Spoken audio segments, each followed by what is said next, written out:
အားလုံးမင်္ဂလာပါဆရာတော်ဆရာဒီမိုယူပါပြီးတာဖြစ်ပါတယ်ဒီနေ့မှာဆရာတို့ဒီသင်ခန်းစာပေါ့နော်ဒီ grade 10သင်ယူသည့်ယူပါပြီးတာဘာသာရဲ့ chapter 4ကိုဆရာပြီးခဲ့တဲ့သင်ခန်းစာကနေဆက်ပြီးတော့အပိုင်းကိုဆက်လက်ပို့ချပေးမှာဖြစ်ပါတယ်ဒီပြီးခဲ့တဲ့သင်ခန်းစာမှာဆရာတို့ဒီ chapter 4ကဘာကိုသင်ခဲ့လဲဆိုရင်ဆရာတို့ဒီ density ဆိုတဲ့သိသီးစာအကြောင်းနဲ့သူနဲ့ပတ်သက်တဲ့သက်ဆိုင်ရာ equation တွေကိုequation နဲ့ပတ်သက်တဲ့ problem ဥစ္စာတွေကိုဆရာတို့တွက်ခဲ့ကြပါတယ်ဒီနေ့တော့အဲ့ density သိပြီးရင်နောက်ထပ်ယူပါဗေဒမှာထပ်သိရမယ် density နဲ့ပတ်သက်တဲ့နော် related density ဆိုတဲ့ဆရာတို့နှိုင်းရသိသီးစာအကြောင်းကိုဆရာဆက်လက်ပြောမှာဖြစ်ပါတယ်ဟောဆရာတို့ဒီသိသီးစာတို့နှိုင်းရသိသီးစာတို့ဟာဆရာတို့ဒီအရာဝတ္ထုတွေရဲ့တည်ရှိမှုအခြေအနေ solid state liquid state gas state အဲ့လိုအခြေအနေတွေအတွက်ဆရာတို့လေ့လာတဲ့အခါမှာအရေးပါတာဖြစ်တဲ့အတွက်ဆရာတို့ပထမဦးဆုံးဒီ density ဆိုတဲ့သိသီးစာဟာ the ratio ပေါ့နော် mass နဲ့ volume ရဲ့အချိုးပေါ့ဒုတယ်နဲ့ drug ထုရဲ့အချိုး density ဆိုပြီးတော့သိသီးစာလို့သတ်မှတ်တယ်အဲ့ဒီသိသီးစာနဲ့ပြီးတော့သိသီးစာနဲ့ပတ်သက်တဲ့နောက်ထပ်တစ်ခုကဘာလဲဆိုရင် related density ဆိုပြီးတော့ဒါမှမဟုတ်သူ့ specific gravity လို့လည်းခေါ်ပါတယ်တော့ related density ဆိုနော်နှိုင်းရသိသီးစာသို့မဟုတ်ရေချိန်သိသီးစာလို့နော်အရင်ကတော့ဘာသာပြန်တာတွေ့ရပါတယ်ရေချိန်သိသီးစာဆိုတာတနည်းအားဖြင့်ရေရဲ့သိသီးစာနဲ့နှိုင်းယှဉ်ဖော်ပြခြင်းဖြစ်ပါတယ်ဟောနှိုင်းရသိသီးစာဆိုတာဘာလဲဆိုရင်တဲ့ related density if the ratio အချိုးပါ of density of substance ဆိုအရာဝတ္ထုရဲ့သိသီးစာနဲ့ to the density of water ရေရဲ့သိသီးစာရဲ့နော်အချိုးဘာလို့ခေါ်လဲဆို related density or specific gravity နှိုင်းရသိသီးစာသို့မဟုတ်ရေချိန်သိသီးစာလို့ခေါ်ပါတယ်သူက density ဆိုတဲ့သိသီးစာတွေအချိုးဖြစ်တော့ကြောင့် it have no unit ၎င်းမှာ unit မရှိပါဘူးဒါသိသီးစာကိုဖော်ပြတဲ့နော်ဒီသဘောတရားဝါကြတစ်ကြောင်ဖြစ်ပါတယ်တော့နှိုင်းရသိသီးစာဆိုတာဘာလဲဆိုရင်တဲ့ကျွန်တော်အရာဝတ္ထုရဲ့သိသီးစာတွေကိုရေရဲ့သိသီးစာနဲ့နှိုင်းယှဉ်အချိုးချထားတဲ့အရာကိုဆရာတို့ကနှိုင်းရသိသီးစာသို့မဟုတ်ရေချိန်သိသီးစာလို့ခေါ်ပါတယ်သူ့ကိုဆရာတို့ equation နဲ့ဖော်ပြမယ်ဆိုရင်တော့ဒီတိုင်းလာပါလိမ့်မယ် related density ဆိုတာ density of substance အရာဝတ္ထုရဲ့သိသီးစာကိုတည်ပြီးတော့ဆရာတို့က density of water at 4 degree Celsius အပူချိန်4 degree Celsius မှာရှိတဲ့ရေရဲ့သိသီးစာနဲ့အချိုးကိုဆရာတို့ကနှိုင်းရသိသီးစာသို့မဟုတ်ရေချိန်သိသီးစာလို့ခေါ်ပါတယ်တနည်းအားဖြင့်မြည်သည့်အရာဝတ္ထုမဆိုရေရဲ့သိသီးစာနဲ့ဆရာတို့နှိုင်းယှဉ်ဖော်ပြတဲ့ဒီအကြောင်းအရာတွေကိုဘာလို့ခေါ်လဲဆိုရင်ဆရာတို့နှိုင်းရသိသီးစာလို့ခေါ်ပါတယ်ဒါဟာပထမတစ်ချက်သိတာပါမယ်နှိုင်းရသိသီးစာကိုဆရာတို့ density ratio density ရဲ့ ratio အချိုးဖြစ်သိသီးစာက kilogram per cubic meter ဒီကောင်ကလည်းအရာဝတ္ထုရဲ့သိသီးစာကလည်း kilogram per cubic meter ရေရဲ့သိသီးစာကလည်း kilogram per cubic meter ဒါကြောင့်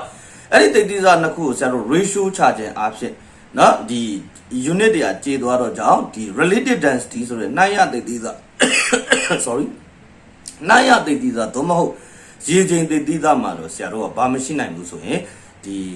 unit မရှိနိုင်ပါဘူးနောက်တစ်ချက်ဆရာတို့ဆက်ပြီးကြည့်အောင်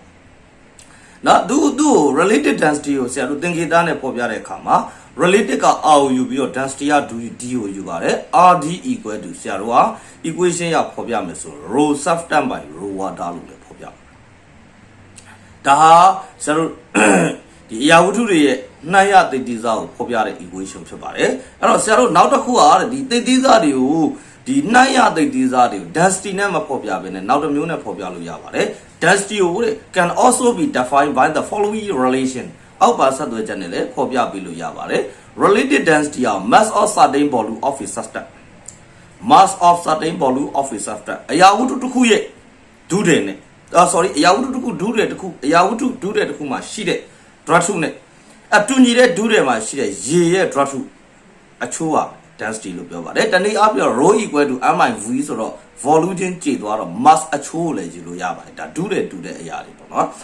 mass အချိုးနဲ့ဖော်ပြလို့ရတယ်လို့ပဲ density အချိုးနဲ့ဖော်ပြလို့လည်းရပါတယ်ဒါဆရာတို့က related density နော်နှိုင်းရသိသီးစာသို့မဟုတ်ရေချိန်သိသီးစာရဲ့ဖော်ပြချက်ပဲဖြစ်ပါတယ် okay အဲ့တော့သူနဲ့ပတ်သက်တဲ့ဆရာတို့မှတ်ချက်လေးတွေသိဖို့လိုပါတယ်အဲ့တော့နှိုင်းရသိသီးစာဘယ်လိုနေရာတွေမှာသုံးလဲနော်ဘာကြောင့်ဒီလိုဖြစ်ရတာလဲဆိုရင်တဲ့ related density နော်နှိုင်းရသိသီးစာသို့မဟုတ်ရေချိန်သိသီးစာ is how much ဘယ်လောက်များ a substance is denser than water အရာဝတ္ထုတစ်ခုဟာတဲ့ရေရဲ့သိသီးစာတဲ့ဘယ်လောက်များပိုများတယ်လေပိုနည်းတယ်လေဒီလိုနှိုင်းယှဉ်ဖော်ပြတာကိုဆရာတို့က related density လို့တနည်းအားဖြင့်ဆရာတို့ကနှိုင်းရသိသီးစာဆိုတာဒီ ဒီ reference ပစ္စည်းကဘာလို့ဖြစ်လာလဲဆိုရေရဲ့သိသိသားပေါ့အခြားအရာဝတ္ထုတွေရဲ့သိသိသားတွေကိုဆရာတို့ကရေရဲ့သိသိသားနဲ့နှိုင်းယှဉ်ဖော်ပြခြင်းအပြင်ဒါကိုဘာလို့ခေါ်လဲဆိုရင်ဆရာတို့က related density နှိုင်းရသိသိသားလို့ခေါ်ပါတယ်အခုနောက်တစ်ခုဆက်ကြည့်အောင် number 2မှာ related density ကို is also known as specific gravity လို့လည်းခေါ်ပါတယ်နောက်တစ်ချက်ကိုဆက်ပြီးကြည့်အောင် number 3 as the density of water ရေရဲ့သိသိသား is 1 gram per cubic centimeter in CGS unit ဆရာတို့ဒီ CGS unit မှာဆိုရင်တော့ရေရဲ့သိသိသား1 gram per cubic centimeter ရှိပါတယ်အဲ့တော့ဆရာတို့ကဒီရေရဲ့သိသိသား1ဖြစ်မှာတော့ကျန်တဲ့အရာဝတ္ထုတွေကိုရေနဲ့နှိုင်းယှဉ်မှာတော့ကျန်တဲ့အရာဝတ္ထုတွေရေရဲ့1တန်ဖိုးနဲ့စားရင်ကျန်တဲ့သိသိသားတွေကဒီဖြစ်ပဲထွက်မှာပေါ့ဒါနှိုင်းရသိသိသားတော့ဆိုတာဘာနဲ့နှိုင်းယှဉ်ဖော်ပြရလဲဆိုရင်ရေရဲ့သိသိသားနဲ့နှိုင်းယှဉ်ဖော်ပြခြင်းဖြစ်ပါတယ် okay ဆက်ကြည့်အောင် then ဒါကြောင့် the density of a substance အရာဝတ္ထုရဲ့သိသိသားကို can be taken as သတ်မှတ်နိုင်ပါတယ်ယူဆနိုင်ပါတယ်တဲ့ဘာအဖြစ်ယူဆနိုင်လဲဆို the related density နှိုင်းရသိသိသားလို့ယူဆနိုင်ပါတယ်ဘယ်စနစ်မှာလဲဆိုရင် CGS နဲ့မှာဆိုရင်ဆရာတို့ကရေရဲ့သိသိသားဒီဘယ်လောက်ရှိလဲဆိုရင်1 gram per cubic centimeter ရှိပါတယ်ဒါကြောင့်1 gram per cubic centimeter ဖြစ်တော့ကြောင့်ဆရာတို့ကခုနက related density ဆိုတာ RD equal to rho substance by rho water လို့ဖြစ်ပါတယ်အဲ့တော့ rho substance တန်ဖိုးကဥပမာဆိုကြပါတော့ ion တန်ရဲ့သိသိသား 7.9 gram per cubic centimeter ရှိတယ်ဆိုရင်သူ့ကိုဆရာတို့1 gram per cubic centimeter နဲ့စားရင်ဘာပဲရမလဲဆို 7.9 ဒါ related density ကိုရပါမယ်ဒါ base system မှာဆိုရင်ရေရဲ့သိသိသား1ဆိုလဲ CGS နဲ့မှာဆိုရင်1ဖြစ်ပါတယ် okay ဆက်ပြီးကြည့်အောင်နောက်တစ်ခု note number 4 for example ဥပမာအားဖြင့်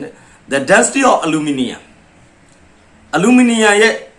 ဒီ density သိသိသား is 2.7 gram per cubic centimeter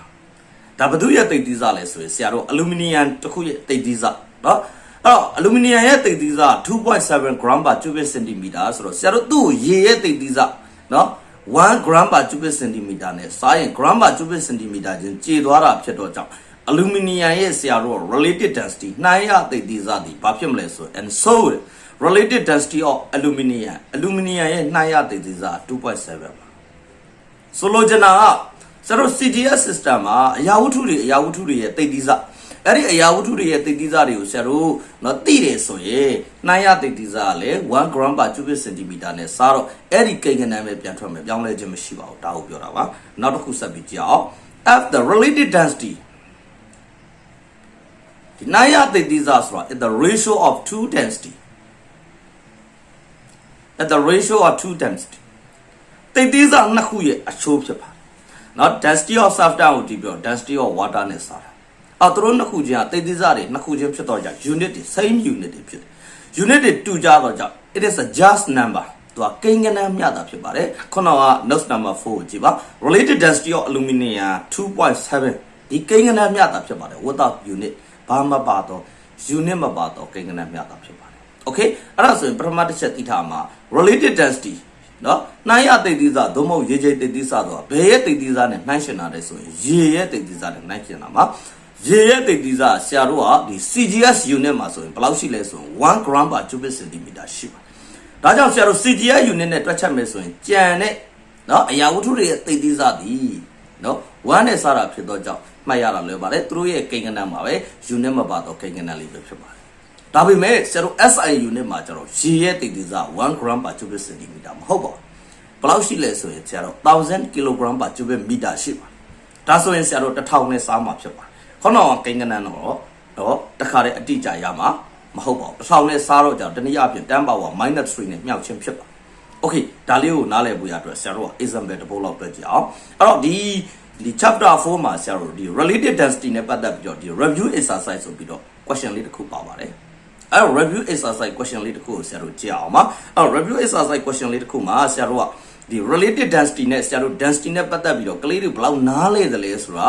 ပြန်ပြီးတော့မေးထားတဲ့ question လေးဖြစ်ပါတယ်ဆရာတို့ဒီစနစ်သစ်မှာထူးထူးခြားခြားကတော့ဗာလဲဆိုရင်ဆရာတို့ theory လေးတွေပြောတယ်ပြီးတော့ကျတော့သူနဲ့ပတ်သက်တဲ့မှတ်ချက်လေးတွေအများကြီးပါတယ်ပြီးပြီဆိုရင်ဥပမာလေးတွေပါတယ်ပြီးရဘာဖြစ်လဲဆိုအဲ့ဒီနဲ့ပတ်သက်တဲ့ဆရာတို့ကဒီ example လေးတွေပါအဲ့ဒီ example လေးတွေတွက်ချက်ပြီးတဲ့အချိန်မှာတော့သူတို့ဘယ်လောက်မှတ်မိသလဲဆိုပြီးတော့ review exercise ဆိုပြီးပြန်လည်လေ့ကျင့်ခန်းလေးနဲ့စီစဉ်ထားတာဖြစ်ပါတယ်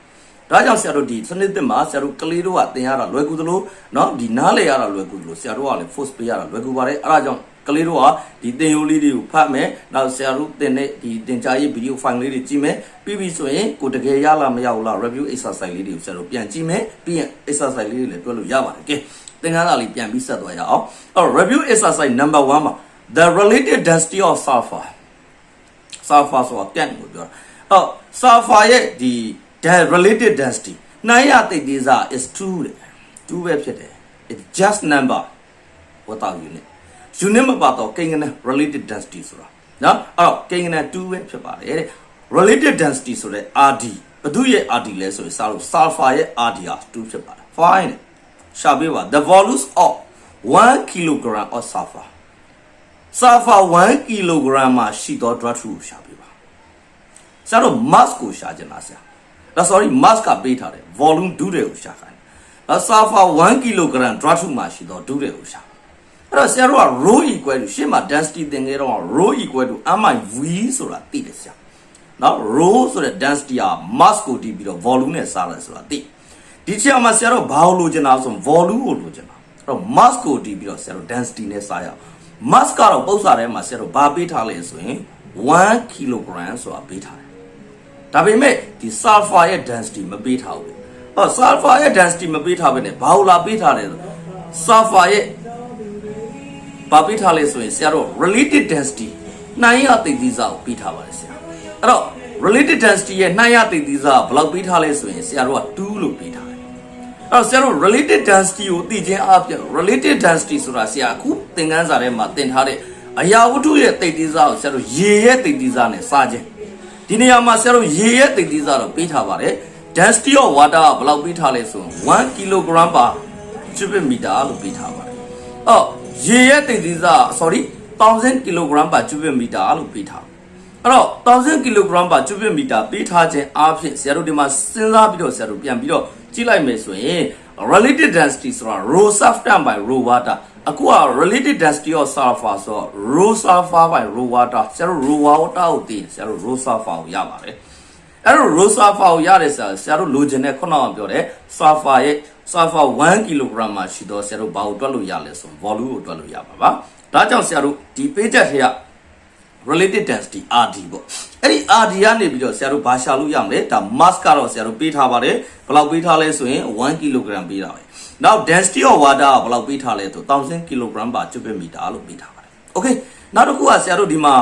မေးတာ volume ကဒုတဲ့ကိုမေးပါတယ်ဒုတဲ့ကိုမေးတော့ဆရာတို့ဘာကိုသိမှရမလဲဆိုရင် rho equal to mi(v) ဆိုတော့ m ကတော့ပေးထားပြီးသားဘာသိမှရမလဲ rho sulfur ကိုသိဖို့ရအဲ့တော့ rho sulfur မသိတဲ့အတွက်ဆရာတို့ rho sulfur လေးကိုရှာကြအောင်RD ဆိုတာ rho sulfur by rho water ဖြစ်ပါတယ်အဲ့တော့ဆရာတို့ U မှာ rho sulfur ဖြစ်တော့ကြောင့်ဆရာတို့ equation တစ်ဖက်ကိုသွားတဲ့အခါမှာ RD နဲ့ဆရာတို့က rho water နဲ့မြောက်ပါ RD က2ပါဒီမှာဆရာတို့က rho sulfur by နော် 1000 ဖြစ်ပါတယ်1000နဲ့2နဲ့မြောက်တော့2000လို့ရမှာပဲ rho sulfur 2000 kg per cubic meter လို့ရပါဒါ sulfur ရဲ့ဆရာတို့ density ရပါတယ်ဆရာတို့လိုချင်တာ sulfur ရဲ့ density မဟုတ်ပါဘာလို့လိုချင်တာလဲဆို sulfur ရဲ့ mass volume ကိုလိုချင်တာပါ1 kg မှာရှိတဲ့ volume ဒါကြောင့်ဆရာတို့က rho equal to mi(v) ဆို v equal to ဆိုဆရာတို့က m by rho လို့ရပါမယ် mass တန်ဖိုးဒီ1ပေးထားပါတယ်ဒီကောင်က2000ရပါတယ်ဒါကြောင့်အဲ့ဒီเนาะအပိုင်းကိန်းကိုဆရာတို့ရှင်းလိုက်ရင်5 into 10 power -4 meter ကျူလို့ရပါဒါဒီဆရာတို့ဒီ related density နဲ့ပတ်သက်တဲ့အခြေခံဒီ review exercise ပု္ပ္ပစာတစ်ခုဖြစ်ပါတယ်ကလေးတို့ကဒီပု္ပ္ပစာလေးကိုပြန်ပြီးတော့တွက်ကြည့်မယ်ဆိုရင်နောက်ပြီးတော့ related density ရဲ့ definition လေးတွေပြီးတော့ related density နဲ့ပတ်သက်တဲ့ဆရာတို့မှတ်ချက်လေးတွေပြီးတော့ရှေ့ကသင်ခဲ့တဲ့ density နဲ့ပတ်သက်တဲ့အကြောင်းအရာလေးတွေပြန်ကြည့်မယ်ဆိုရင်ဒီသိသိစားတို့ဒီနှိုင်းရသိသိစားတွေကိုနားလည်မှာဖြစ်ပါတယ်ဒီနေ့သင်ခန်းစာတော့ဒီလောက်ပါပဲအားလုံးကိုကျေးဇူးတင်ပါတယ်